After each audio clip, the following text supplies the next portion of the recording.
Hi, my name's Paul Grogan. And I'm Luke Hector. And we're here to present to you the top 10 board games of 2023 as voted on by my Patreon supporters.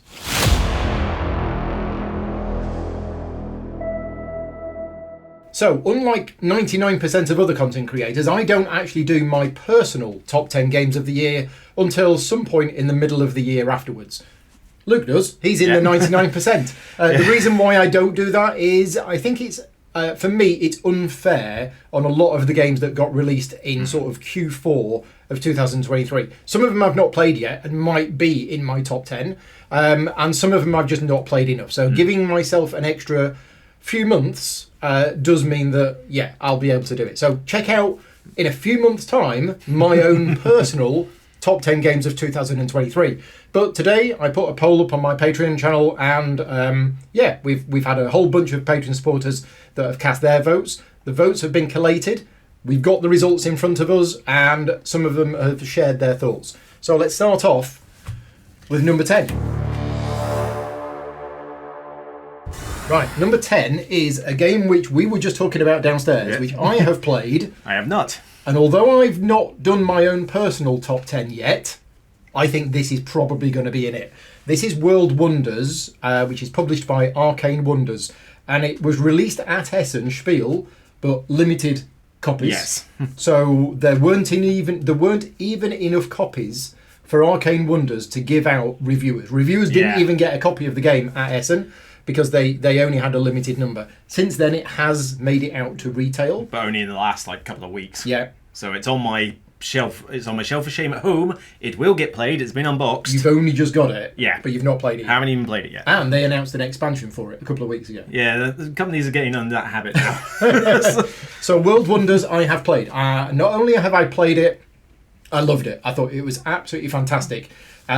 So much so that I then put it into the Hot Games library at GridCon.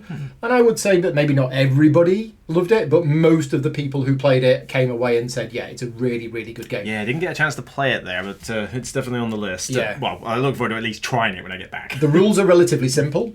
The game plays in about an hour. And I just found it really, really nice. So what you're doing in the game is you're essentially building these great monuments, which range from like the pyramids to aqueducts or whatever. But you are taking tiles from a board and you're placing them on your board. Now, one thing that I like about the game is the polyomino part of the game is thematic. And what I mean by that is Feast for Odin is one of my favourite games of all time. It is a top 10 game for me. But the polyomino part of the game has no theme whatsoever. You are literally just placing pieces, and you can't have yellows next to greens, next to blues, whatever. Yeah. This, you are placing pieces and you are putting them onto your board. You're building up your city, but all of the placement rules are thematic. So the roads that you're building have to go on the end of other roads. If you place a building has to be next to a road, but then you can't put a road coming out the other side of the building. Well, unless it's Carcassonne, but right. Yeah. You can't have the A412 going into somebody's house and then coming out the other side of their house and continuing. Right? So the buildings, you can't have roads going through buildings. So you have to have roads going down buildings. You don't often get thematic polyomino games, so it works with that. The other thing with the game is that the monuments that you're going to be placing, which are nice wooden pieces unique to each monument, the rules for placing them is thematic as well. So, for example, the bridge, right, or the aqueduct, one end has to be land, one water. The other end has to be land. The places in the middle may be land, maybe water, but at least one of them has to be water, or something like that. But essentially, every placement rule for all of the wonders is thematic when you think about what that wonder is. That sounds pretty good because you don't normally get that with a Tetris game in general. Although this is because you don't. I mean, this is quite light fare for you as well. Because you're normally more into the heavier stuff. But I like all sorts of games, and this one is, I would say, probably light, maybe light to medium. Yeah, it didn't look gateway level when you opened the rulebook. It looked like there was a bit too much going on for new players. Maybe Gateway Plus. Anyway, some of my Patreon supporters voted on this, and Vari said, great fun, simple rules, and setup. I think she played it at GridCon.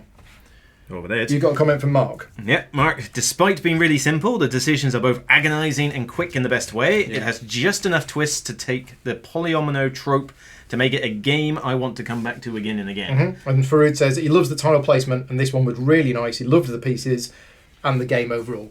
I was actually surprised by this one because I got it and I thought, it's Arcane Wonders, they're a client of mine, I'm interested in it, it looks nice. I didn't really know much about it. And then there was one night we were here, we'd finished doing what we were doing, and we still had about an hour and a half, and I went, well, should we learn World Wonders? And we just got it out, and we learned how to play it from the rulebook, played it, and I was like, this is the night before GridCon.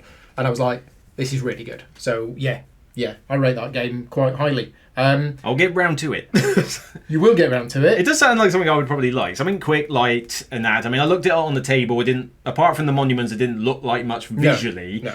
But as I've opened it up and looked at the rules, it's kind of like, okay, there's some potential here. And, I get what you mean, not doing the top 10 like earlier and then later, but I'll do the retrospective one in a few months and as well. There, yeah. And so, the ones in Q4 that maybe don't get as much playtime do get a fair shout when I do that. Yeah, I mean, Mark summed it up well, I think, is that, it is simple rules, but those decisions are pretty agonising. One of the key decisions in the game is that whenever you build a wonder, it's free. Yeah.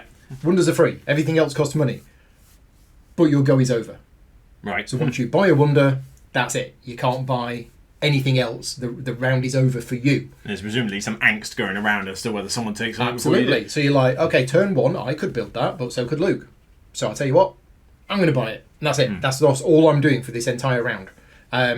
But even the decisions on which other buildings you buy as well, because there's lots of extra rules. Anyway, that's number 10. That's World Wonders.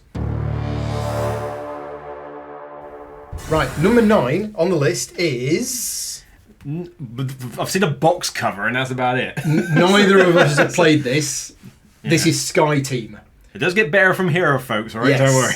So, neither of us have played it, but presumably we've both heard a lot about it. Not even that much about it. I've been hearing a lot about this game from a lot of people. Some people have liked it and it's been on charts, but I think it might have been at Essen, I can't remember. I think it was. But it's not had a retail release yet, certainly not in the UK. Oh, right, okay. And I don't think I've seen it on there, I could be wrong, but it's just completely flown underneath my radar and probably needs to be one I need to look at. Pun intended?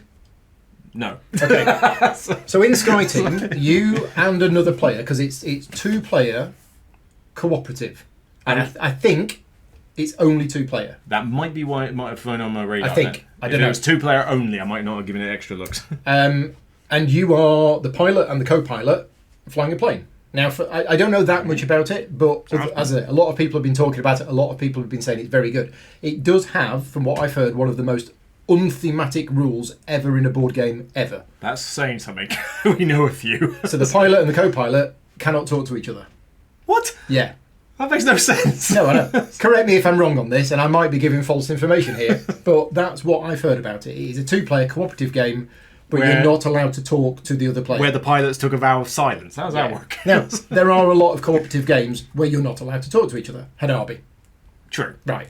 The Crew. Things like that. But in The Crew, at least they've explained it properly. Yeah. And you're in space. I can allow that one. So we've not played it. It's also on Board Game Arena. That I have heard, yes. People have mentioned that to me, and I probably just need to give that a quick play, because I'm curious, but being 2-player only does mean it's hard for me to get those to the table. If it can't be played solo, I'd play it, possibly like it, but then I would never get it played again. Let's just look it up quickly before I give out more false information. Yes. Board Game Geek, Sky Team. What's our altitude? Not telling you. Not telling you, sorry. 2 players. The community says it's best at 2. So it is a 2-player game. It's 2-player. I am not giving false information away. And it is a 15-minute playtime. Anyway, Lawrence has said, it's a nice little dice placement game that does induce stress if you don't get the right rolls at the right time. The extra scenarios make it replayable, but he's not sure for how long. So he's rated it as a game, but he's not sure how much longevity the game's got. It's going to be there. What does Vary think?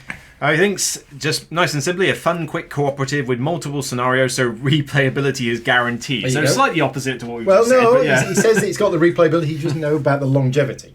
And Rachel says it's a brilliant 2-player cooperative game. So yeah, they're 3 people who really rate it. We need to get this played. Dice placement game. This is giving me a lot of Underfalling Skies. Yeah. And that one's similar deal. Like, you have a lot of scenarios, but the replayability will only last so long with that one. But I'm curious as to how similar both games are to actually play. Yeah. It's definitely on my list of games that I want to try because, as I say, a lot of people have been talking about it a lot. I'll probably try it, but it's not one that I'm likely to go out of my way to grab just because the 2-player is limiting for my situation. Yeah. Right, that's number 9. Number 8 is a game that we have both played. Yeah, now I've actually played all the games on this list. just those bottom 2. We've got those out of the way. This is Barcelona, published by Board and Dice, designed by Danny Garcia. I've actually covered this game on the channel. I did a sponsored solo playthrough on the channel. I haven't actually done a multiplayer playthrough on the channel. I thought I did, so I actually pointed somebody to my channel last month. And he went, I can't find it anywhere. Where is it? And I was like, oh, no, I didn't. You have actually played it multiplayer. I've played it 4 times or 5 times multiplayer, and I've played it twice solo. So I have played Barcelona. Where would it rank in my top 10? I'm not sure it would make my top 10, but I'd need to play it again. All I know is that I have enjoyed a lot every game that I've played of it. But I'd need to go back. When I eventually go to do my top 10, it might make the top 10. I'm saying that I've played it. I really enjoyed it multiplayer. I think I played it always at 4 players, apart from the solo game. Right. So, and it didn't outstay its welcome. The rules of the game, it's a medium weight game, in my opinion. And then, then you add on the rules for the tram. And the tram adds an extra half a point to the complexity. Without the tram rules, it's a solid medium weight game. As soon as you add in the tram rules, which is the last bit of the rules explanation, it's a bit fiddly. But I really enjoyed it. Yeah, I liked it fine. I didn't dislike it. I think with 4 players, it does kind of outstay itself a little bit. The downtime is quite large in a 4-player because there's a lot of things people can do to mess you up when they take their turn. And if you try to re-gauge what you need to do with all the options available, it does take some people quite a while. Saying that, we were about 90 minutes. Which is pretty good for 90 minutes for a 4-player game. That's good for a 4-player. I think it was about 90 minutes. It's normally longer. Yeah. But no, the game was fine. I think it's a point salad without any theme only lasts so long in my books. It was still one I think I still gave it a 7, I think, when I reviewed it, so I still liked it. Which for Luke is a 10 out of 10 game. Well, on most people's scales. In most people's scales, yes. But no, for me it makes it good. Maybe it will drop to a 6 at a later date, but it's one that I'd still play again. And Luke's 6 is everybody else's 8, just so you know. 6 is above average. That's still good. Exactly. And like you said the other day when we were having a discussion about your ratings, Luke's ratings are that 5 is an average. 5 is average, it doesn't make it terrible. Whereas most other YouTube reviewers, when they review a game, 5 is 7. Well, 5 they wouldn't even bother reviewing it. Yeah, 6 they wouldn't even play it. They so, think this is garbage. So for them, a 7 is average and an 8 is great, and Luke's scale is actually Barcelona was fine. It gave me a point salad Euro like every other point salad Euro, and I think that was it. It's kind of like I play it, I like it, but I'm not seeing a USP for it. Yeah, I did enjoy the way that the actual the placement of the stuff was thematic. When you look at the history of Barcelona and what happened and how they tore down the buildings and rebuilt them and everything else, I thought that was really good. Ultimately, it just doesn't quite come out when you're playing it, but if you read up on it, there is a reason for it. Yeah, true. So Reinke says, beautiful game with great and tough choices. Overall, it has snappy turns but great combos. Yeah, you said about the downtime, but the turns are actually, apart from the tram, the turns are relatively quick. They're quick to resolve once you've thought of what the turn is. Once you've thought of what to do. It freezes up a lot of people. Yeah.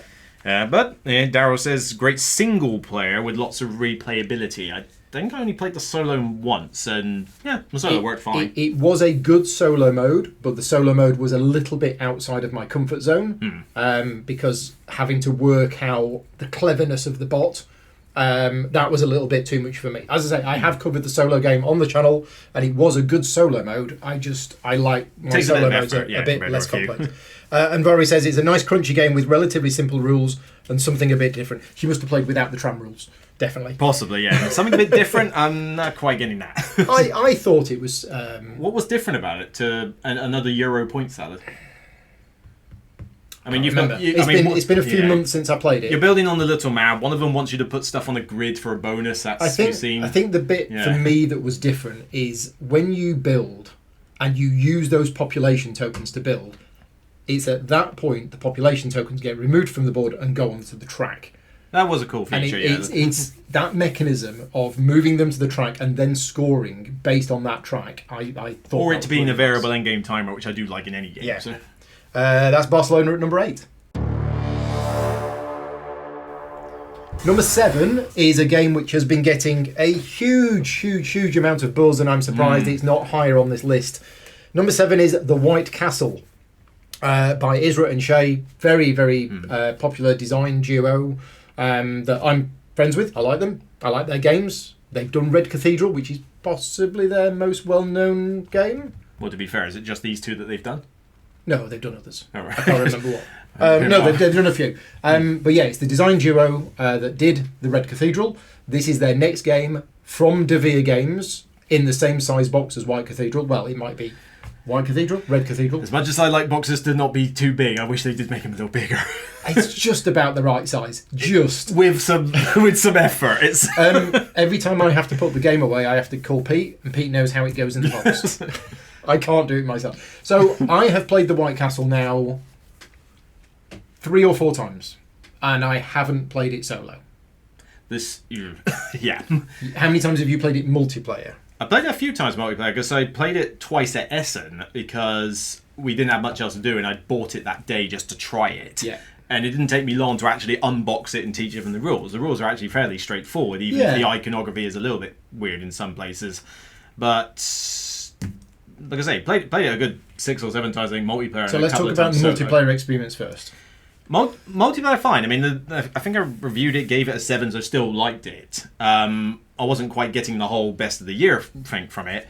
It's definitely thinky, very meaty, not because the rules are complex, but just because you've only got 9 actions in the game. And that worried me when I first came across it, because I thought this is going to be a game where I get to do nothing meaningful. But if you are able to chain some stuff together, you can create some pretty extended turns. Because one action can chain into another action, which could then chain into another which action. Is kind of the meat of the puzzle. Yeah. On the flip side, though, if you don't start off very well in that game, your actions are just going to feel like nothing. And you're kind of just waiting for the game to finish at that stage. You've got to get a good head start, and if you start off badly, you've only got 9 actions. You don't have time to recover from, say, like a bad first round. I disagree on that, but yeah. Oh, you've had it where something. No, I think you've got 9 turns, so you've got 9 actions. I won a game where one of my actions was quite weak, but I don't think it's a case of if you have a bad start, you'll do badly, because I don't think there is an engine building. Well, I mean, your meeple's coming off apart from getting the cards down at the bottom. It's not like, oh, you had a great first turn, I had a bad first turn, so you're going to win. Well, not quite just the first action, but yeah. I think after the first round, you can sort of gauge it. You've done 3 actions, you've got 6 more left. Did it start off well or not in that sense? But the puzzle is still good. The puzzle is good, and the one thing that this game has going for it is variability in the setup. Basically, at the start of the game, shuffle these tiles, place them here. Shuffle these cards, place them here. Shuffle these, put them there. So every game is going to be a different layout. But does it feel different? That's the bit that I've had some disagreements with people on, because I've had some people say that the replayability is high. So you've only really got the 3 things you're dealing with: the farmers, the courtesans, and those, and you're basically choosing which of the 2 you're kind of munching in for points. Whether one building wants white or red dice or black dice doesn't really change how the game goes for me. It's the other stuff. The cards are the main thing. It's the cards and everything else. So games are going to play out different. And there is a puzzle. You might look at the board setup and you might spot a combo and like, oh, wait a minute, if I go there, that's going to get me that. Right, I'm going to go there and I'm going to do that. So I've played this game quite a bit. I like the game. I don't think there's any theme in the game. That's not a problem. I don't mind the lack of theme in it. I don't think themes like De Vere Games is a strong suit anyway. I think it is an interesting puzzle, and it doesn't outstay its welcome, and it is relatively easy to teach. It's a medium weight game. 90 minutes tops, even with 4 90 players. minutes tops, probably less. I think we generally play it in an hour and 15 to an hour and a half. The stream that I did was longer because we were talking about it, but I think I've played 4-player games of it in about, hour and 15 to an hour and a half. So again, for that length of time, it's a good, crunchy thing, and because you've only got the 9 turns, those decisions matter.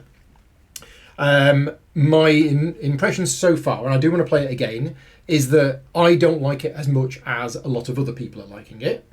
Ditto, yeah. I mean, I liked it, but it is still a very good game.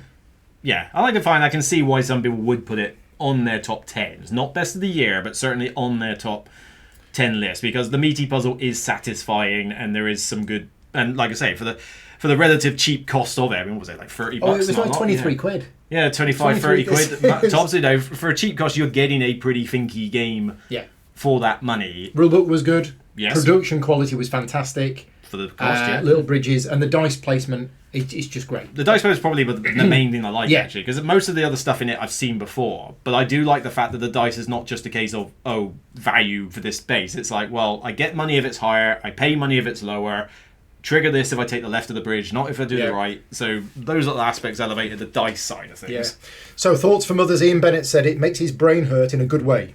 It does make your brain hurt. Yeah. For certain of that. Urgin says, sweet Euro in a short time, nice combos, fun dice placement, and gorgeous art. Art is subjective. Yes. I didn't find the art particularly gorgeous. But it's adequate, it does the job. And Photius says, it's an elegant dice placement system where each of your 9 turns matter. Oh, God, did they do. Yes. Very much so. So that is The White Castle at number 7. Number 6 is another game which I've heard a lot about and have not played. Luke has. This is Darwin's Journey. I have played it a couple of times because I don't want to play it anymore after that.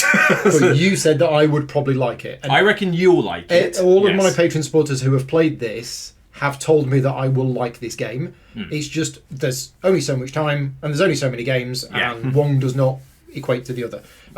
But from the little I know about the game, I think I would like it. And I've seen it being played and it looks really nice as well. It's kind of your style, and the designer is one that you tend to go for quite a bit as well. So whereas the designer is one that I don't tend to go for as much. So it's Simone Luciani. It's Simone Luciani, and he's very hit and miss with me. Is it other people as well? Possibly one other. Because he does a lot of collabs. I think he's the main one on this one, though. Is Nestor Mangone? Nestor Mangone. So it's two of the Italian. I forget what Nestor has done. Well, I'm before. thinking Newton. Oh yeah, he might have done Newton. I'm thinking Newton. Newton and Masters of Renaissance. So Simone's more hit and miss with his style. There's a couple of his games that I really do like, and a lot that I despise. He's very much both extremes. So tell us what this game is about. Is it about Darwin's journey? In setting alone. Okay. In setting alone. The theme is non-existent with this one as well, but it's. I'm trying to remember as much as I can. You've got... There's a board. Yeah. There's pieces. It's been a while since I played it. And it's not dice placement. No. There you go. No, you've got a few actions around the board. Like you can move your ship along the track at the bottom. You've got islands where your little guys can go off on expeditions. It's got that Darwin's Journey setting, which I don't know if something just happened for it to be mainstream, but suddenly there was like 5 games released in 5 minutes with Darwin's Journey as a theme. But for the most part, the game doesn't, for me, have much of a USP to it. It is essentially worker placement for a sense, but you can potentially open up additional spaces if you focus on that aspect. But it's quite tight, and I think that's what a lot of people are liking from it. I don't think there's anything in the game that says this is a unique, fun, cool mechanic that's pertain to this own game. Right. But I think a lot of people like Simone Luciani stuff because he's generally quite tight with the resource management and the worker space. And yes, there certainly is that with this, because unless you open up a few more spaces, you could get blocked out of stuff, or people could nick things before you, or nick a bonus before you can. But for the most part, it's essentially kind of not quite a point salad. I mean, you've got to work for what you get.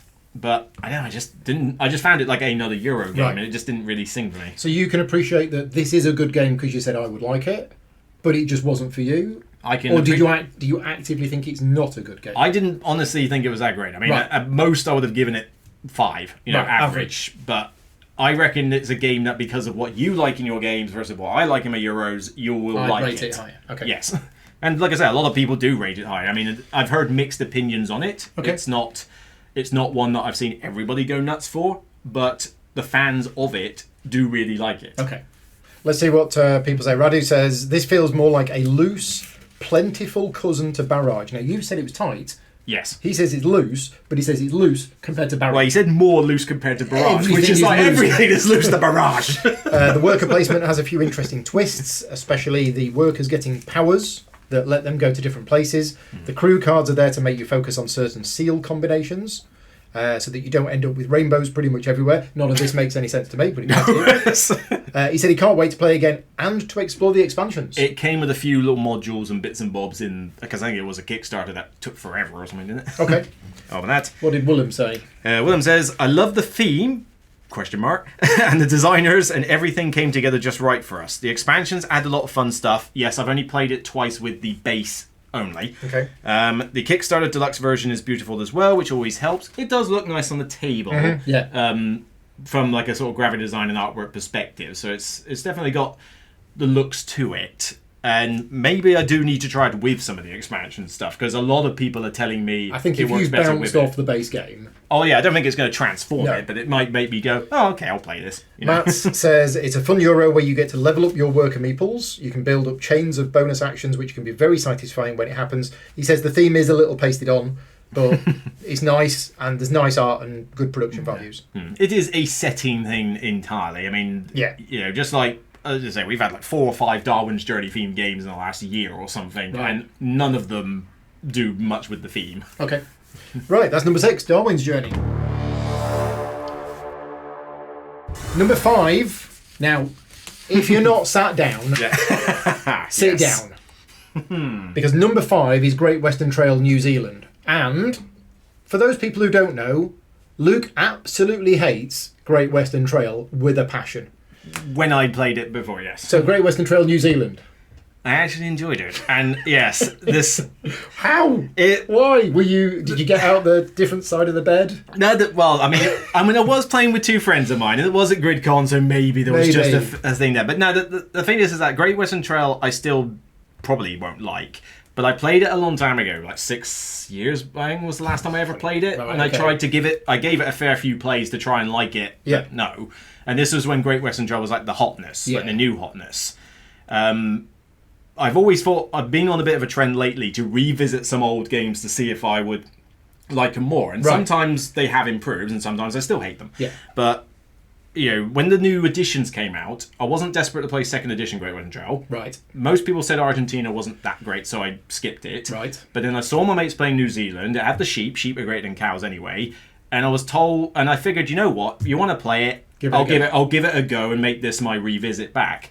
And yeah, I don't think it's the best game ever, but I did enjoy it because I think it was a bit more open than normal Great Western Trails. It gave me more options of how to play the game. Both Argentina and New Zealand introduced an alternative way to use your cards that you're collecting. So for those people watching this video, for the one person watching this video that doesn't know what Great Western Trail is, you are essentially you are travelling along a trail with your worker, and you can move a variable number of spaces each turn. But you are trying to collect this hand of cows, stroke sheep, until you get to the end. And then when you get to the end, you speak to the man at the end, and he says, "Oh, I want one of each. I don't want 2 the same. No." Yeah.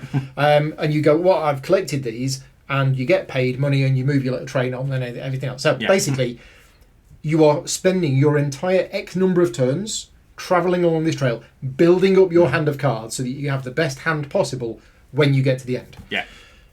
Argentina and New Zealand have an alternative way to use these cards as you're travelling. So in Argentina, I can't remember what it is. I can't remember Argentina, but most people... What's New skip it. Zealand? You're helping out the farmers in the fields, or is that Argentina? No, New Zealand you're is... shearing the sheep. You're shearing the sheep. So That's you it. can basically shear it for money and other forms of points, or you can sell them at the market like you would at the very end. But essentially, it's a way during the trail that you can get rid of these cards from your hand for a slightly different type of benefit, therefore cycling through your deck. Yes, I faster. felt there was more ways to mitigate the hand size. And there was an expectation thing. Because when I went into Great Western Trail, I love deck builders, and I expected it to be very focused on the deck building. But it wasn't. So it put me off a bit. Less so, yeah. Less so. So I knew going into New Zealand I wasn't going to focus entirely the fact that this is a mixture game. But with the shearing and some of the other actions you have, being able to tailor... Because I focused pretty much on sheep when I played it. Just like, I'm going to go full-on shepherds and do well on the sheep. And I didn't feel that when I got to the end of the track... dumb luck screwed over my hand. Right. I felt like I had enough control by the time I got there to create the hand that I was setting out to create. Yeah. But even with that said, you've also got the ships that you can sell there, which I ignored entirely, but my mate did pretty much solidly. You've got the Kingfisher track for another set of bonuses and points. You've got other things like building on the builders and all sorts of other parts. So it looked like, right, I have got multiple ways I can play this game. I've got options, all of which, well, most of which seem like good options, while still being relatively tight. And my mate and I finished, I think he beat me by like about 3-4 points or something.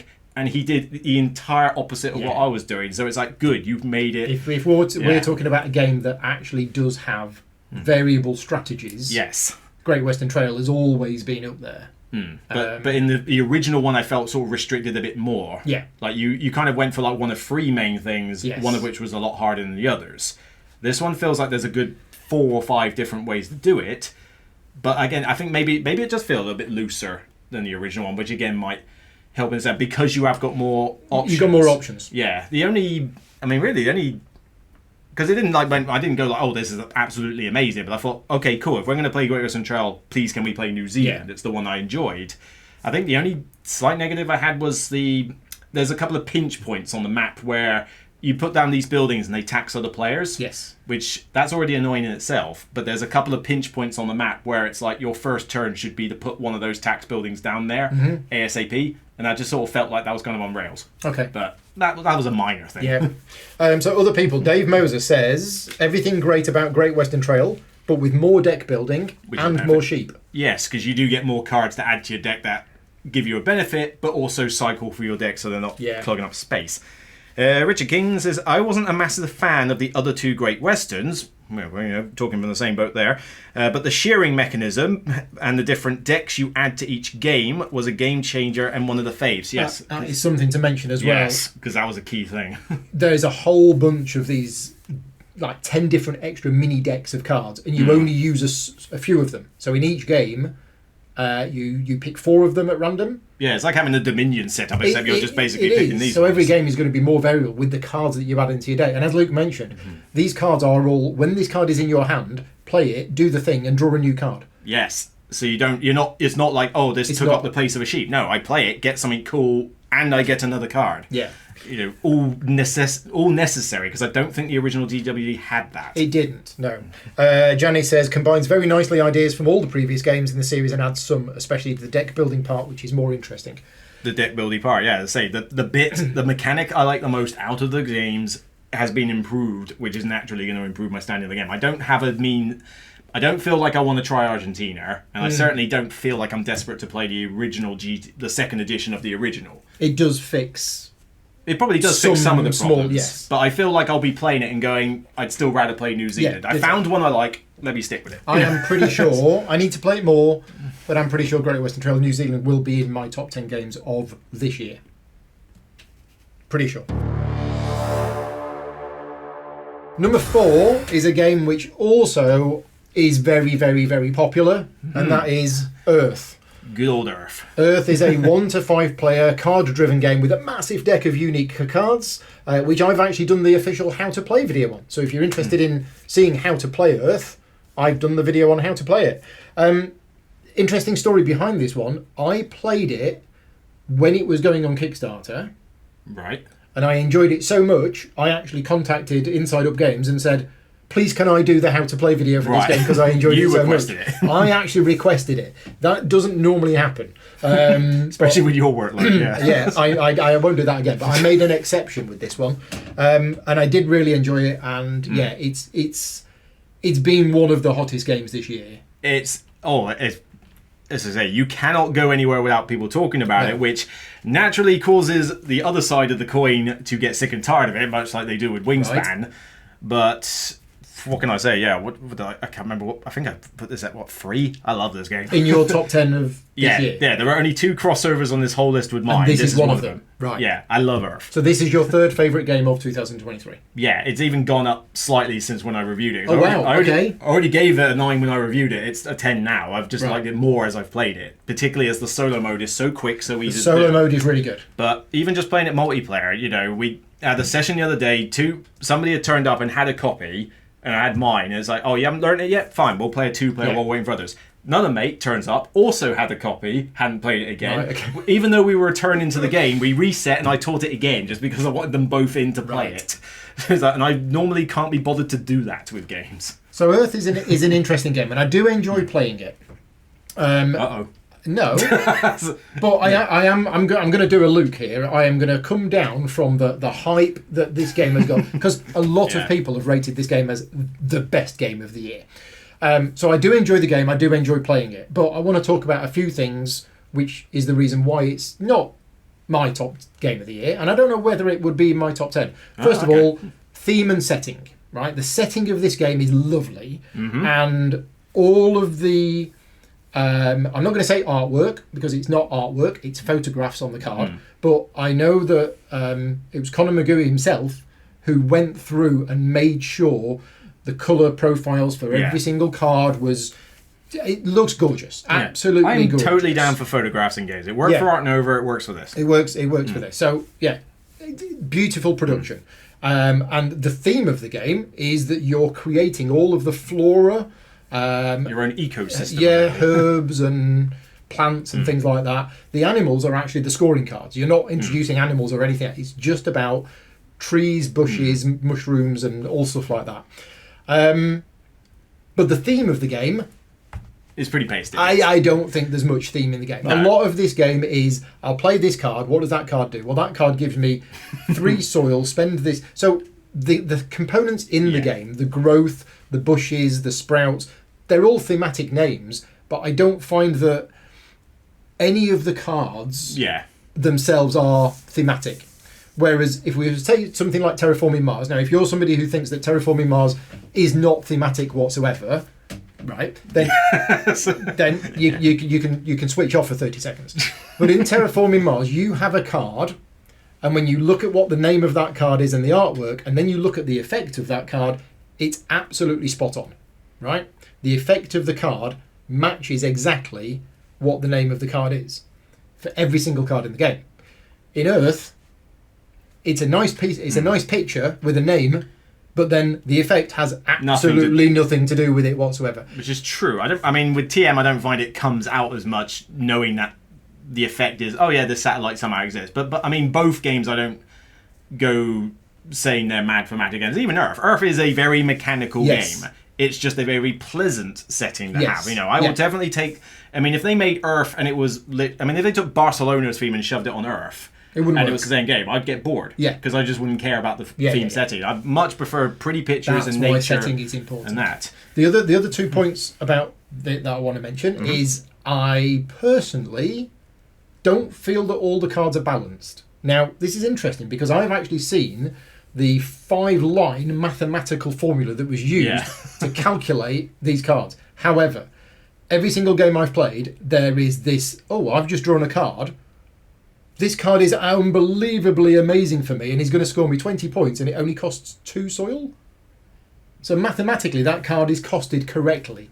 But at this situation, at this time, because of what I've done, this is a card worth 20 points that's only costing me 2 soil. It's situational in terms of that, but then a lot of games have that. They do. You know, you could draw a card that's really great for you in most games, even TM, for example, where it can benefit you, but because the entire deck is unique and there's no duplicates, you know, that one card may be really powerful, but the chance of you actually getting that card out of the deck yourself at the right time is limited in a sense. But also, once you've got to the end of the game and totaled up the smorgasbord of points, you don't tend to remember that this particular card contributed all that, apart from maybe some of the terrain endgame scoring ones. But then all of them are pretty decent as you use them. I don't know.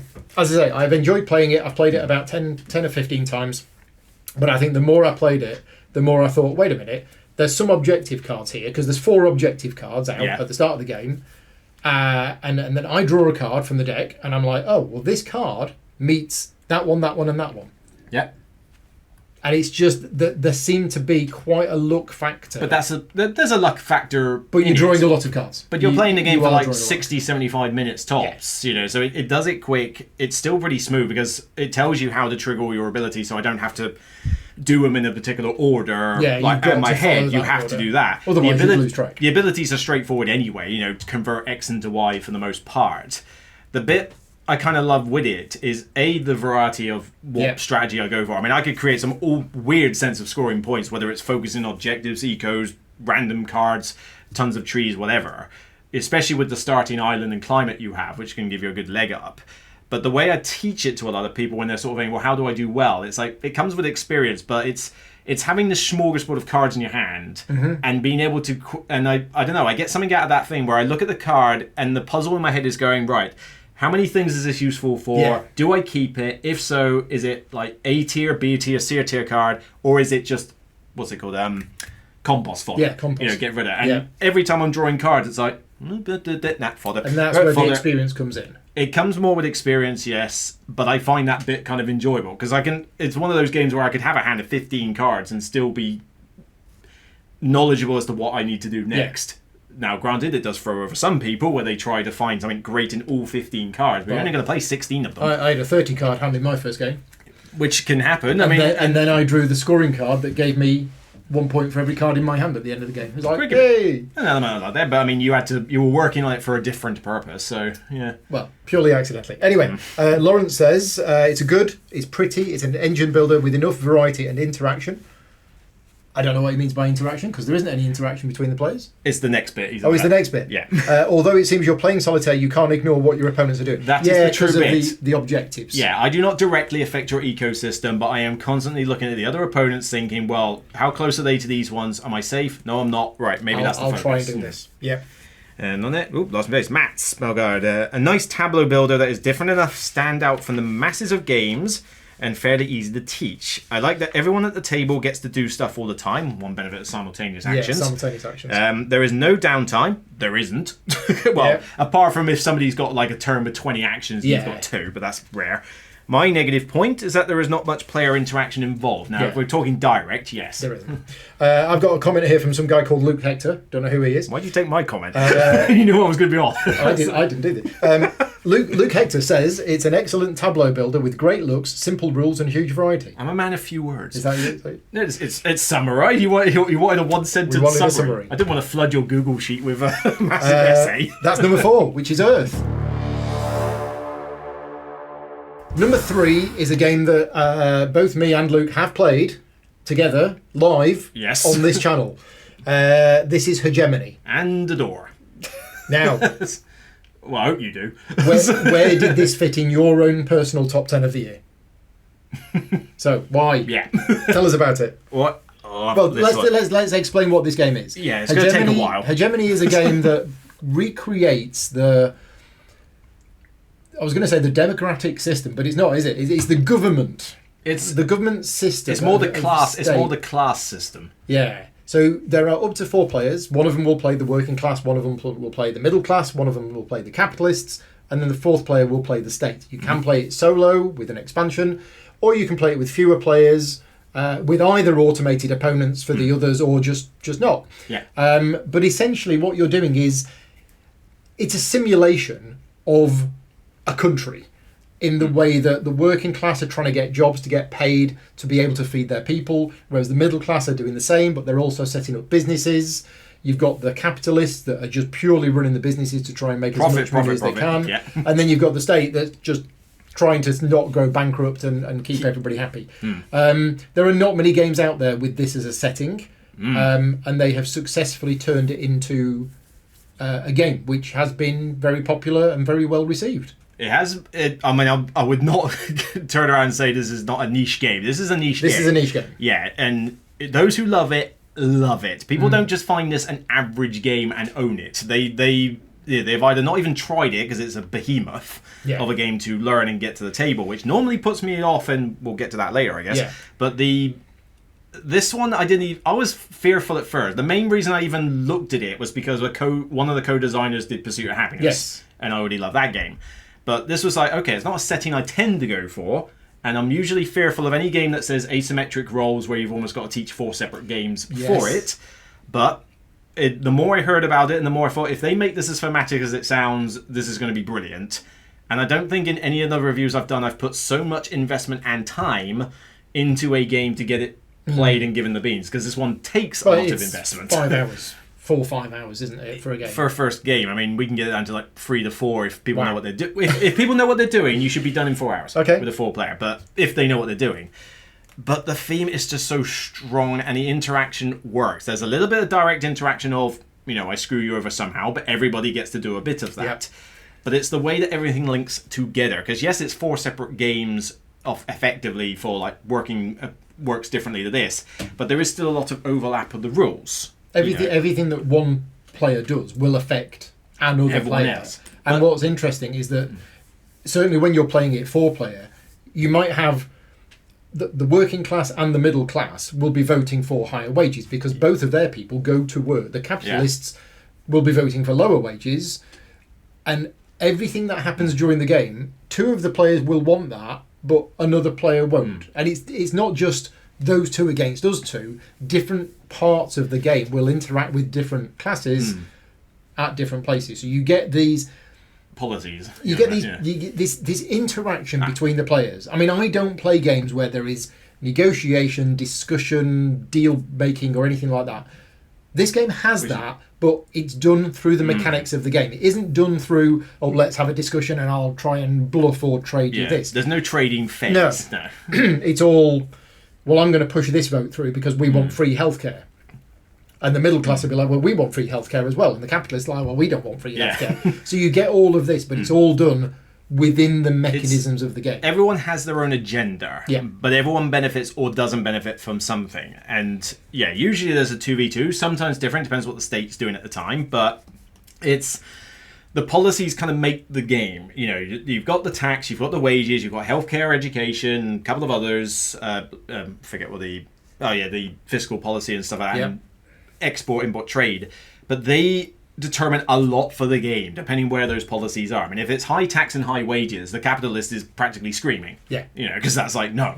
But, they're all going to be going backwards and forwards as much as possible, some more aggressively than others. But again, if somebody, like downtime in this game, you may have to wait maybe a little bit for your turn, but I am interested in what everyone else is doing all the time. Yeah. If somebody's thinking like working class is thinking, I think it's about time we got more wages. I'm sitting there as the state going, hang on a minute. Do I want to play that much? I'm not sure. What's my agenda say? Well, I get a point, but I can't afford it. It's really interesting because you're like, free healthcare, surely that's a good thing. Except somebody has to pay those doctors to go to work. That's the state. Yeah. And if the state doesn't have the money, it goes bankrupt. And then you're like, I'll get points for it. But then the capitalist is like, hang on, you're supposed to be buying my healthcare. Yeah. My healthcare. And the theme is just done so well for a setting I normally wouldn't care about. Have no interest in whatsoever. And already I've learned more from playing it, in a sense.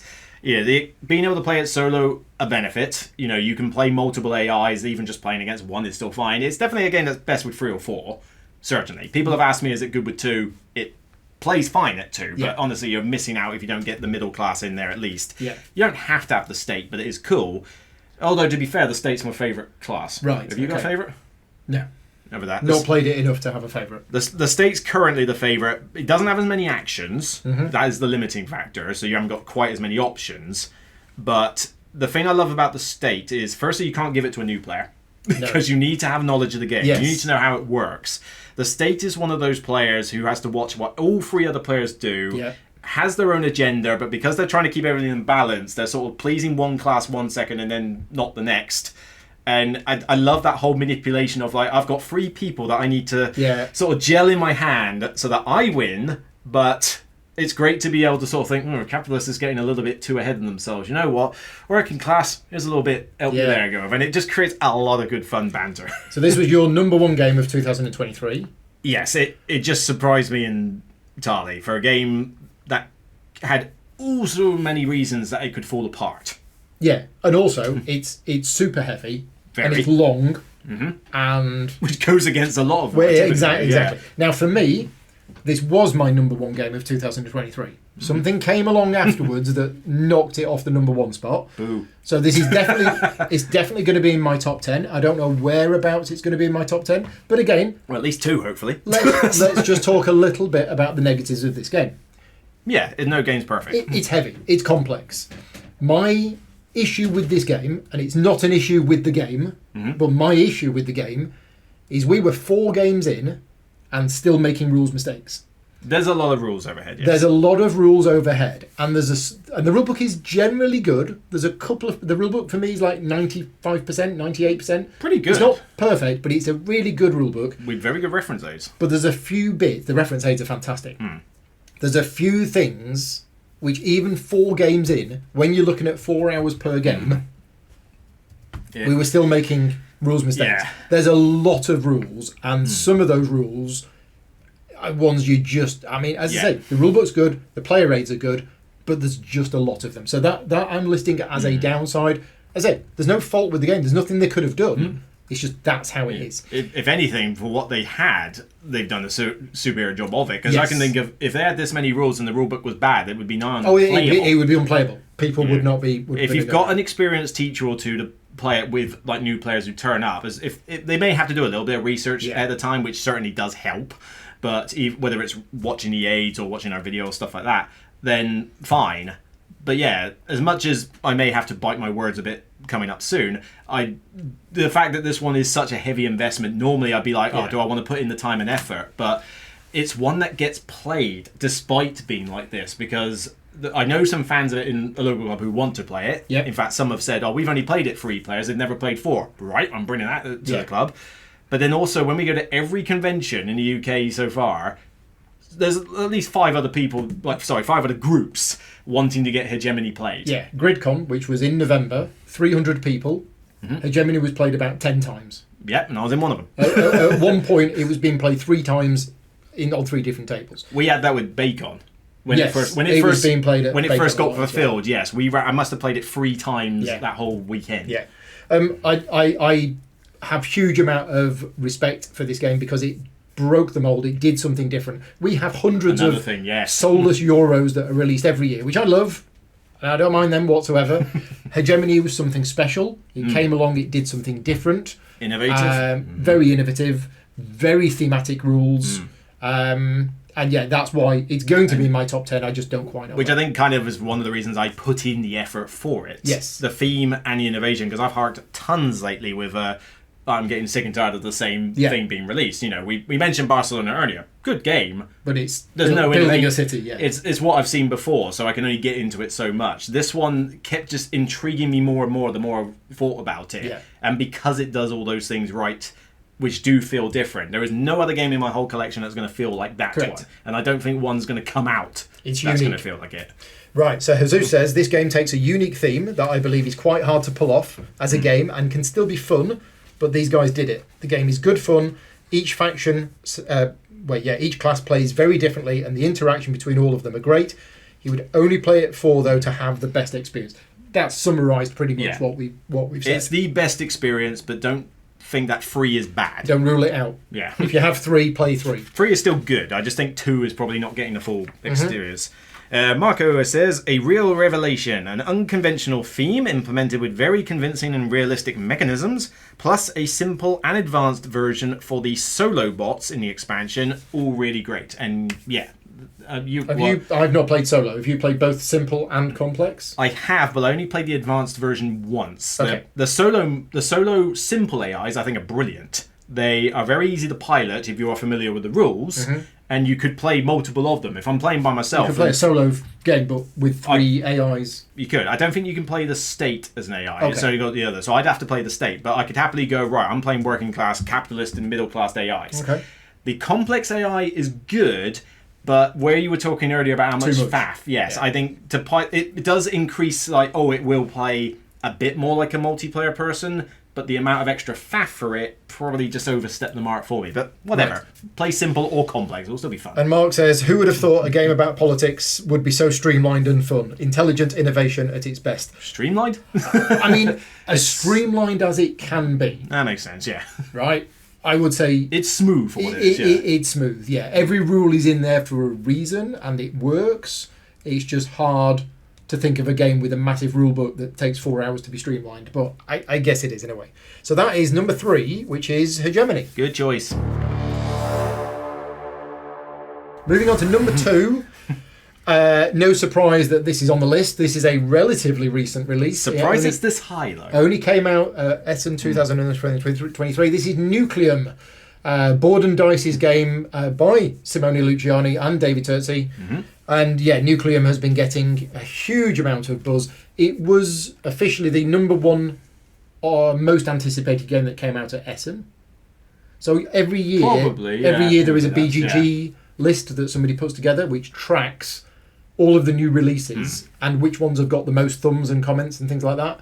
And going into Essen, Nucleum was number one on that list. It was the one which people were most looking forward to. I thought it was anyway. Yeah. I'm surprised it is this high though. Because I haven't heard that many people talk about it since it's come out. Compared to Hegemony. But Hegemony came out... Well, not even Hegemony, just compared to some others. Right. But no surprise it's on the list. I'm just quite surprised it got to 2. Yeah. Where is it on your list? It wouldn't make my 10. It wasn't in your 10. Wouldn't be in my 10, but it could possibly hit the 20. I did give it a 7 and thought it was good. Because... I mean, I made the video goes into this a lot of deals, the review for it, because it's basically like the love child of Brass and Barrage. Two games I can't stand, although Barrage more than Brass. And putting the two together and saying this is a love child of that may be somewhat hesitant, but put in with a fair chance, thinking, okay, years have gone by, this will be the thing. And I did find it fun, relatively smooth, and not as punishing or restrictive as the other ones. And that helps. There's certainly some aspects that I'm not as big a fan of. We'll get onto that later. But I did find myself enjoying it to say, I get why people would love this to bits, and I still liked it. I don't own it currently, but my friends do, and if they want to play it, I'll gladly jump in. Yeah. For full details of what Luke thinks about it, he has done a review video. In fact, you've done a review video for a lot of these, so go and check out his channel for that. I mean, I really like Nucleum. You love it a bit, yeah. I love it. It's definitely going to be in my top 10 of the year. Similar to what Luke says, I'm not a massive fan of Brass. I like the game, but I don't go gaga over it. Barrage, I have bounced off. Barrage, I have... Really? I thought you were No. I have wanted to like Barrage. Okay. And there are parts of it that I enjoy. But now we are years on from when it came out, and I've played it multiple times. I don't want to play it again. And that's not because I don't think it's a good game, because I know people that love the game. It's too tight. It's too punishing. A bit. The way that the resources work, I'm going to build this. That's going to cost you 7 concrete mixers, which you're going to get back in 3 turns' time. How many turns are there in the game? 5. Yeah. Okay. I'm going to build there. You've just lost. What? Yeah.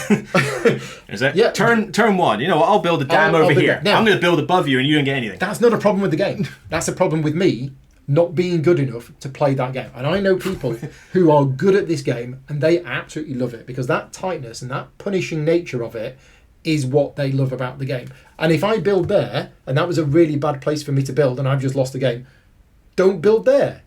And everybody else at the table who sat there who knows the game better than me is going, who's this noob?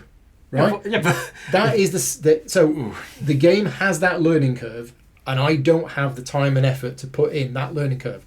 And the last few times I've tried playing it, I have just absolutely been demolished by people who know how to play the game. So I'm so holy about it. Let's get on the Nucleum quick. So yeah, it's a Nucleum. Nucleum does not have. It is so open compared to the others. You want to build a piece of track? Where do you want to build it? Over there? Wherever you feel like. Wherever you build it. Whereas in Brass, you can only extend your existing network. So only if you have the card. Yeah. So build in the wrong place or whatever at the start, and suddenly you don't have that. So the way that Nucleum handles that, you have your action selection mechanism, which I love. You have these different options in the game, which are great, and you can expand your network all over the place. It is way more complex than Brass. Brass has actually a relatively simple rule set. The depth comes in the gameplay. True. Yeah, Nucleum rules are... Yeah. There's not tons of rules in Nucleum, just compared to Brass, I guess. To teach Brass, it's probably a 15-minute teach. Really? Maybe 20. It's been a while. Nucleum's 45. True, Nucleum does have a bit more going on, yeah. So it's got a lot more going on. But the whole presentation, the whole package of Nucleum, and I have played it a bunch of times, and I've played it 3 and 4 player. I haven't played it at 2 player yet. It helps 2's fine. That I've got a lot of local friends who love the game and have been playing it a lot. So it's been played here in this house a lot, quite often downstairs, while I've been playing something else upstairs. Yeah, my friends like it more than They liked it more than I did, but I still liked it. Yeah. Like I say, it fixes a lot of the problems that I had with the two ones that came before it. Still don't care about the theme, whatever, and certainly trains don't matter to me. But I think with this one, the action tiles are much better than the card system. Yeah. I do like the variety they do. The whole lighting stuff up and whatever. I mean, I can get into it as a means to an end. The fact that it's the only thing you must do for points, I've gotten over that part. It's like there's only so much. That's the game. I've gotten over that thing. The one thing that's hurts it a bit more. I mean, it is quite a long teach. The setup is a bit of a chore. Yeah. Take these 60 tiles, separate out the 20 that have got dots on. Now use all of these, then take a certain amount of it, and that's just one part of it. Yeah. Yeah. The game long setup is. The game can still take a while, and the contracts are a bit on the swingy side for like when they can do those. The main thing I have with it, and I get that this is the game, but it's the milestones, the left-hand star track. Because to get the most points in the game, you must do well on that track to some extent. You can't just ignore it. Yeah. Now, you have 4 of them at the left-hand side. The 4 layers that you can get, the 4 different tiles. The one at the bottom is inconsequential points-wise because it's just not. It's not a big multiplier. 5 or 6 points, if that. Yeah. The one at the very top is very hard to reach. So if you do get there, then well done to you. Yeah. So you're really just munching in the ones in the middle too. Which kind of means that every game that you play is telling you that this is what it wants. I see what you mean. So it's like, if the middle 2 tiles are saying, I want the labs and lots of mines, then that's what you're doing for the game. Yeah, if you try to do something else clever or something else fun, then you'll lose. You must do it these ways. And I find that that makes it a little bit linear. It may be some variety, like, next game I now have to concentrate on this. But you're saying aspects. That everybody should be doing that. Because that's where most of your milestone markers are going to go. I cannot see how you could possibly win the game if you don't focus on those 2 milestones. I don't think you would get enough points. Okay. Which is, like I say, that's more of a personal thing, and some people don't care. Yeah. It's like the whole thing of lighting stuff up is the game. Fine. People accept that this is the game. It's going to tell me what's good and what's bad. Can I do it better than my other 3 opponents? Yeah. Fair play. So, other people, Jimmy says that he loves Brash, the original one, Lancashire, and he loves Barrage as well. And this has fingerprints from both while managing to be its own thing. It is very much its own thing. Yeah, it's not. I mean, I like it compared to the other 2. It must be its own thing. It takes elements from Brass, it takes elements from Barrage. It is not just a combination of the 2 games. And if anything, it takes more from Brass than Barrage, frankly. Yeah. He says the rules are intuitive and easy to remember after a first playthrough. I think that rules are fairly intuitive. Actually, to be fair, I hadn't had to relearn it quite that bad when I played it multiple times. Having taught this 12 times at Essen. Well, yeah, but you getting it reiterated like crazy. But to be fair, I haven't had to reference too much in it. He said it's heavy but not overly complicated. Yeah. No, it's not that complicated. No. Yeah.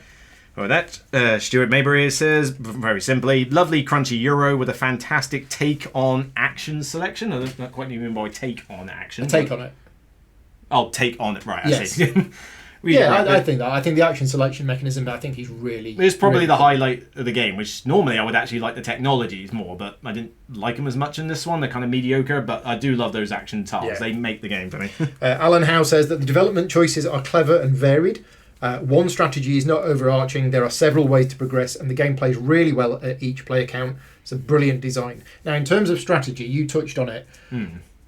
The whole point of the game is to build these buildings on the board, energize them, provide them with electricity to flip them over, which will get you stars, which you then convert. That's the game. That's the game. If you decide, I'm not going to bother doing that, you'll lose. Well, there's nothing else to do. That's how you do it. That bit's fine. But that doesn't mean everybody is doing... I mean, everybody is doing the same thing. Everybody's trying to provide electricity, but how you do that is different. The how is different, the end result isn't. Yeah. Right, that is number 2, which is nuclear. So we've arrived at number 1. No surprise here. There is no surprise that this is number 1. Bearing in mind, this is my patron supporters that have voted, and not all of them. A certain percentage of my patron supporters have voted on this one. Although this could also just be your list at this point. This is fairly close to my list. Just a bit. So number 1 is Voidfall.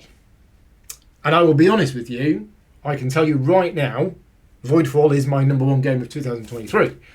So I can tell you that now. You can wait 4 or 5 months for me to do the video, Nothing is going to change. As if anybody was guessing otherwise. Nothing is going to change that. Voidfall to me is a game which is taking up most of your shelf. Is I don't know how to do it. It is actually probably in my top 3 games of all time. And I would need a weekend to sit down and play Voidfall Through the Ages and Mage Knight to really decide. To learn the games? No, I know all of those games. I know all of those games very, very well. True. It could even be my favourite game of all time. It could. What I'm saying is, it is so good, it's in my top 3 games of all time. I don't know how good it is without playing it with the other ones. So that's where So Voidfall, for those people who don't know, is a remake of an old game called Alien Ascendancy, which is a remake of a game called Ascendancy from Nigel Buckle. And the story behind this game, for those people who don't know, is when David Turczi was just a wee lad. He was a young up-and-coming designer, and he was going to conventions, and he met this guy called Nigel Buckle, and they decided, well, I'm a games designer, but you're a games designer. Well, I'll show you mine if you show me yours. They exchanged games. They just said, well, I'll give you one that I've designed if you give me one you've designed. Okay, right, done. This was 10 years ago, more. David played this game and went, oh my God, this is amazing. David then spent years and years and years of his life basically saying, I am going to make Nigel Buckle famous because he deserves it, because this game is fantastic. And I remember when I first met David, which was, I don't know, 7-8 years ago or something like that. Bit, yeah. He was telling me about this then. When Paul was a lad. When I was a lad. Not quite a wee lad, but yeah. So anyway, skip forward 10 years ahead of time, Voidfall. So what David did is he used his relationship with Mindclash to say, look, there's this guy called Nigel Buckle who's designed this game that's really good. We should pick this game up, update it, redo it, and that is what we've got. So Voidfall is not a new game. Well, it is, but it is based on... It might as well be new. I mean, if you look at on BGG, Alien Ascendancy or whatever, you'll go, wait a minute, that sounds very much like Voidfall. It's because it is. Because how long ago was Alien Ascendancy? 10 years? Something like that. Because I mean, if you hadn't, before I heard that story, I was like, I wouldn't have even remembered Alien Ascendancy. It's even been played in this house. Alien Ascendancy was distributed in the UK by Spiral Galaxy when Games. it says AKA Omega Centauri on there, I have heard that name before. That's the other name for it. So Alien Ascendancy was the original name. Yes, I have seen that box. I've seen no one mention it ever. Omega Centauri came out in 2014, which is Spiral Galaxy Games, which is owned by Paul Bryant of Games Law, who's friends with me, who came here and was playing Omega Centauri downstairs in probably 2013, 2014. I didn't play it at the time, but I remember people playing it, and I remember people saying, oh, there's only 2 of each technology in the offer, and therefore, if there's a really important one and you don't get it... Right. That's all I remember about it. I just remember seeing the box cover and no one mentioned it. Anyway, so that's the history of the game. What is this game? This game is... Youch. It's a space 4X game, although there isn't really any exploration. It's more 3X. So it's 3X. But it's epic, but it's not long. I mean, it's long, but it's not as long as Hegemony. I play 4-player games of 3-player games of this. I can now play in 3 hours. 3 hours for a 3-player game is not epic. It's an epic game. It's subjective, not a long game. So you're looking at a similar playtime to Hegemony for the same number of players. But yeah, I played 2 games one day, both of which were 3-hour games, both of which were 3-player. But you get this feeling of an epic game.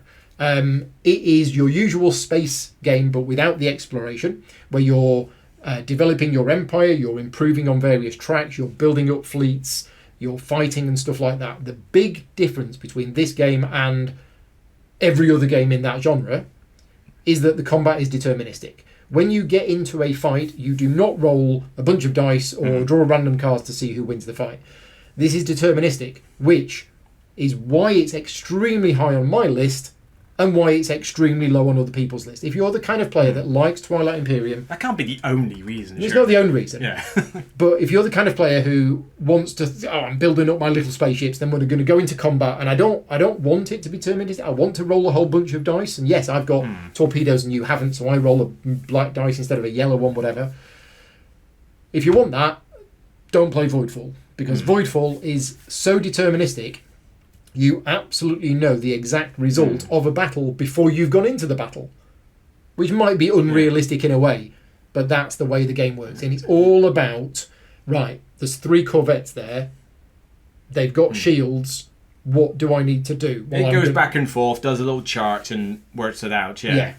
Which, it's fine with me. I'm surprised that's the big bugbear, because, the game doesn't feel like the sort of game that would warrant having a chunk of dice and roll it, because it's not the most thematic space game ever. It's not like I can't think of examples, but it's not one of those things of I get to chuck these launch fiery torpedoes type things. It's not that kind of thing. And in any case, the combat's not a massive consequential thing in the game, because most of the combat is dispelling a few NPCs. It's important, but you can't not do it. You can. And win? Yes, I've done that. You turtle against players. You turtle and do economy. People have got no reason to come into your base with a million defense turrets on it. You just have your 2 home sectors and you never expand. 3 sectors, don't expand, and just turtle up with economy. If you've got the right races, you can do it. But yeah. Okay, well, I stand corrected. But yeah, this is not a game where you're going to be having 20 fights. You're probably going to have a few. 2, 3, 4. And that's assuming 5 you're even max. going heavy into that area anyway. It's a heavy game. Now, we spoke earlier on about setup, so let's talk about the negatives of this game. Yes, because... It's not a flaw. Luke says it's a flaw. He's wrong. It's not a flaw. Oh, we're going to have fun with this. It's a feature of the game. The setup of this game... is long. It's 45 minutes to set up the game. Minimum. When you're getting help from someone. Because you were saying earlier about you're playing this in 3 hours with 3 players. So 4 players is taking longer than that for sure. Yeah. Which for me is about the same time as a Hegemony game takes.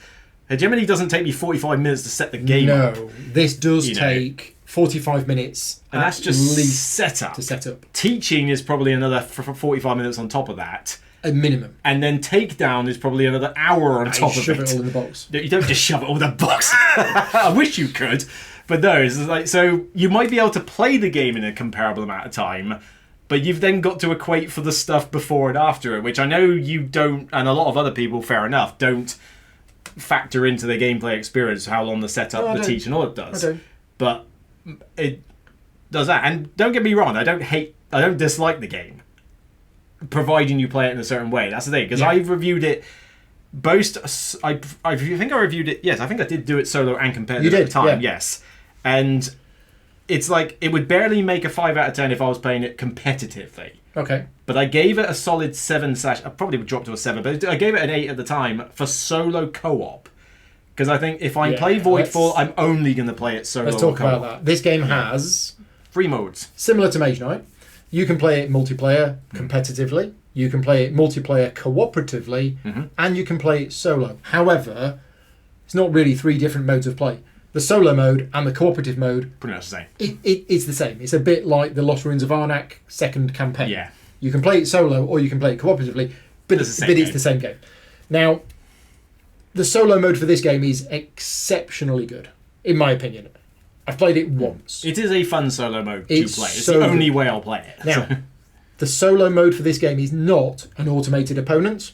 You just play what you normally play, but there are crises going on. And a few extra rules There are some extra rules on top. So I wouldn't recommend playing it solo for your first game, because you've got to learn the game, and then you've got to learn a whole bunch of extra rules on top of that. But the solo mode is a puzzle, a challenge. I mean, you've still got to try and beat the opponent, but the opponent isn't an automated opponent. Yeah, it's not a multiplayer opponent, but the crises are a challenge you have, and there is still a points value that the game has based on what you allow it to do. So it's not beat your own score. No. But although you could play it like that, I guess. I like the fact that there's an unknown target that I am trying to hit. That bit's fine. The solo, because I don't find that apart from the occasional time you get in each other's faces, the interaction in this game is incredibly limited for a 4-hour game. Yeah. You know, which was a bugbear competitive thing.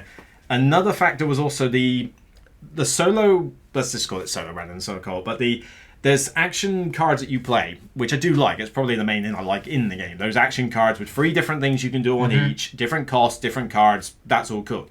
The solo mode introduces a display of other cards that are more powerful that you can kind of swap in and out as you need them, and they differ cards. each round. Yeah, the heroic cards. That I really like. The competitive mode doesn't have them, and that's one of my favourite aspects of the game taken out for the other mode. Yeah.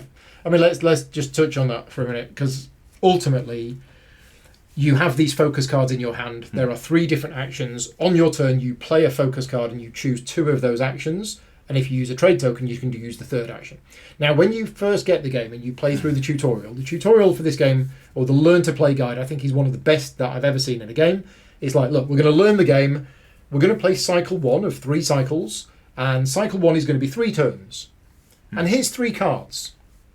You're only going to play these 3 cards. And there's 3 turns, so you're going to play 1 card per turn. And you've got the same 3 cards, and you've got the same 3 cards. It was a very good tutorial. And these cards will be like, oh, well, I'll play this one, right? This is about building up your empire. This is about moving up, right? Okay.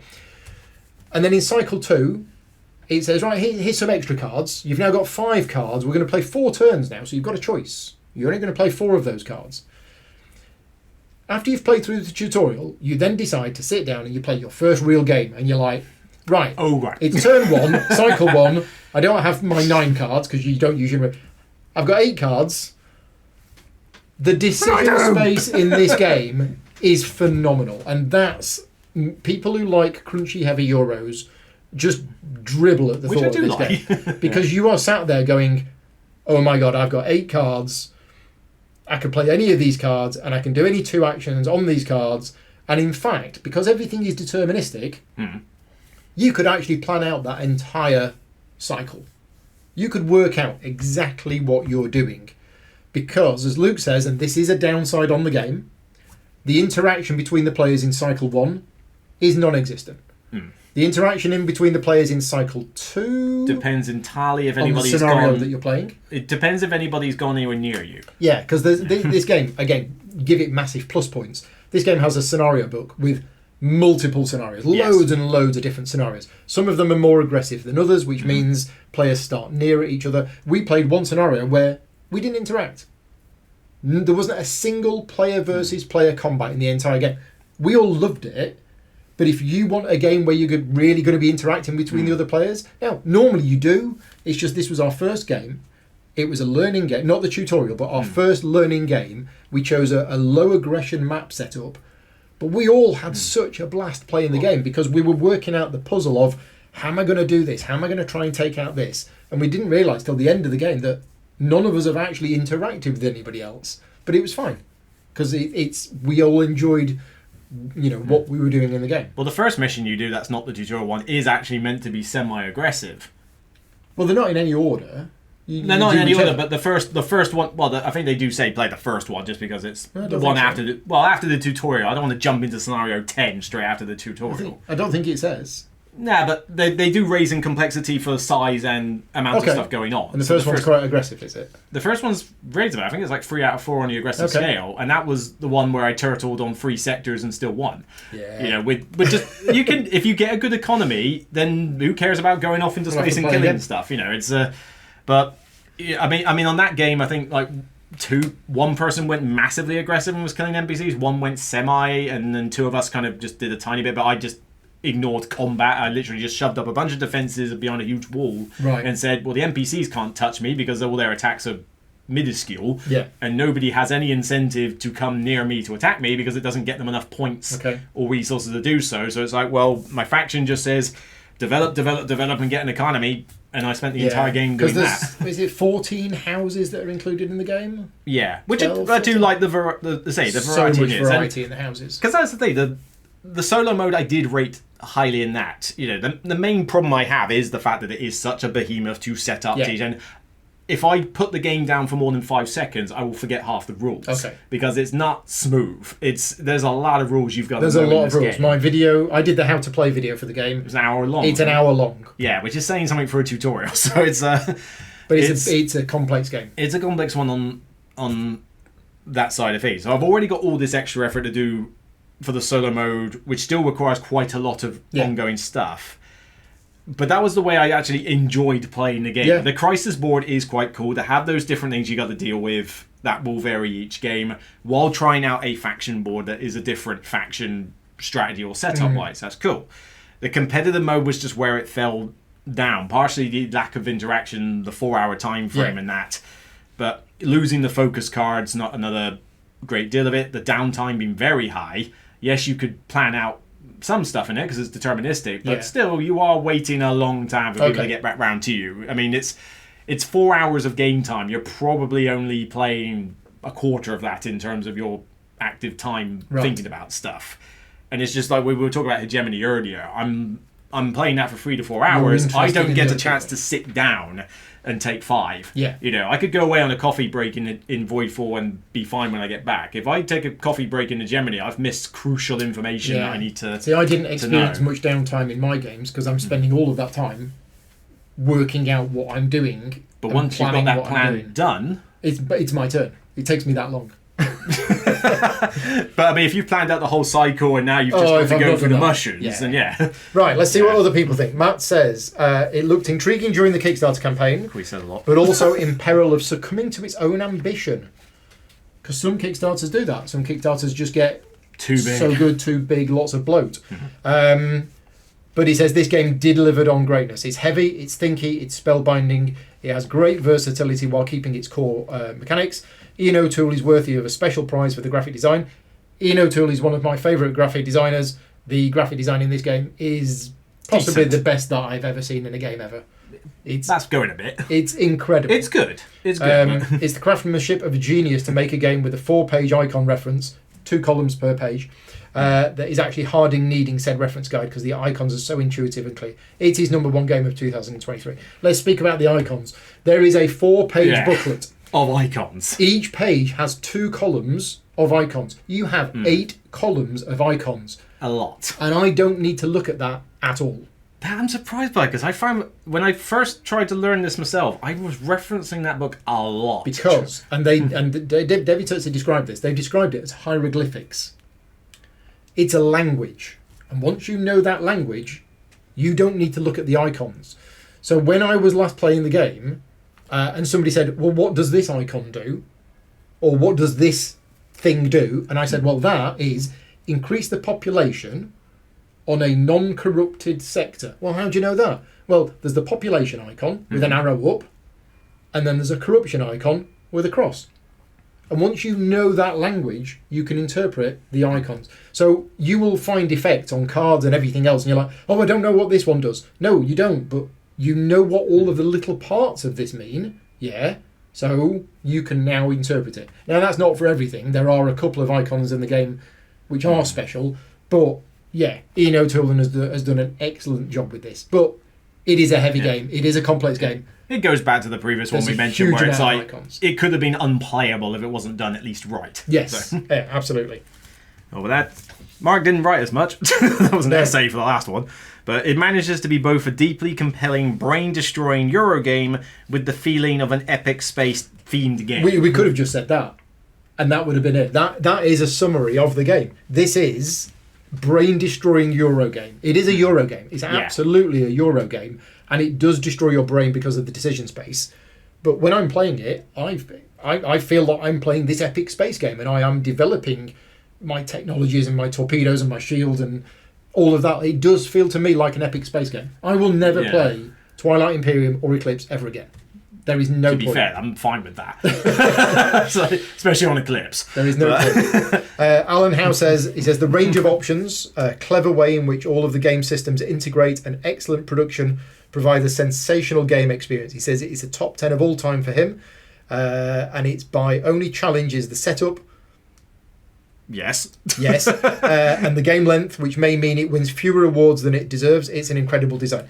That's a very good point, because This is my number one game of 2023 by far. But would not make my top 20. Probably wouldn't even make my top 30. not even your top 30?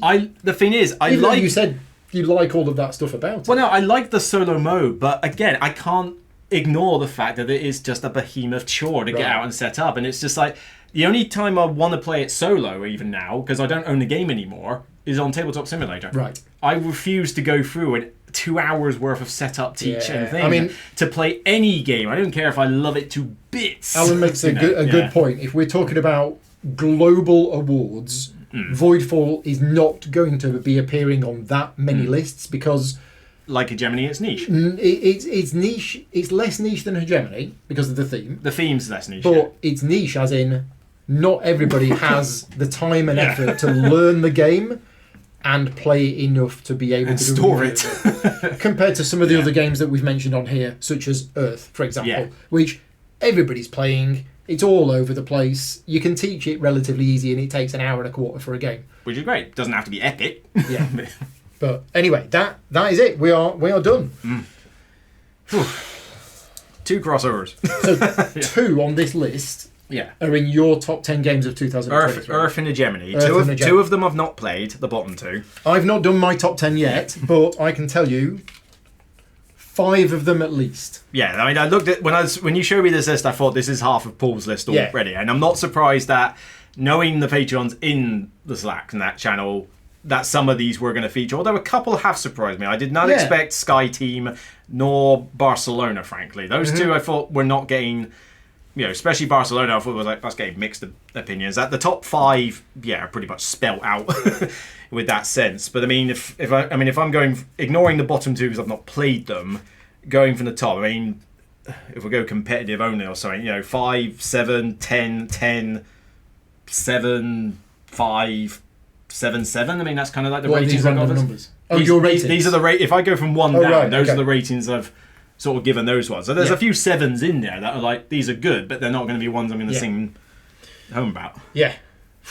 Right. So thank you very much for everybody for watching. Let us know what you think in the comments. Was any of the games that we talked about, which one was your favourite? And was any of these your favourite game of 2023? That's it. I'll get this video edited and we'll get this released. Well, by the end of the year, I think. Yeah. As I say, Luke has done his own top 10 games of 2023. I will put a link to that in this video. It's definitely quite a different list. A very different list. But yeah, thank you for joining me today. Thank you to everybody for watching. And thank you to all of my Patreon supporters that fund the channel. This video is not sponsored in any way. All of the advertising revenue goes to charity. And I'm only able to do that thanks to the support of the Patreon campaign. So if you want to support the channel and help me continue to make videos, you can do so at patreon.com/gaming rules. Right then. Get your breath. We'll see you next time. Cheers, everyone. Bye-bye. Bye.